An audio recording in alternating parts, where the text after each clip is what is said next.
Wikipedia says you have tooth and nail label support.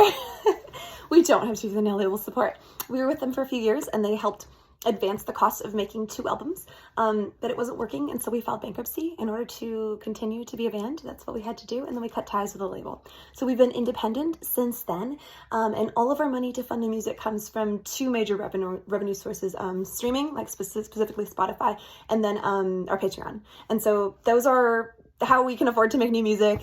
Touring used to be a revenue stream, but the costs have risen a lot in the last few years, and so now we're kind of like happy to break even, unfortunately. But we've had to get creative, honestly, to stay in the game, to be able to continue to afford making music.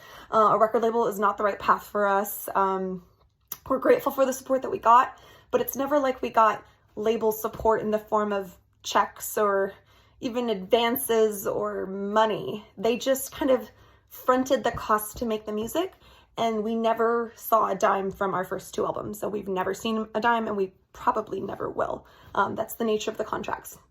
So if you look at a song like Make a Move, it's gotten 50 million plus streams on Spotify and on YouTube.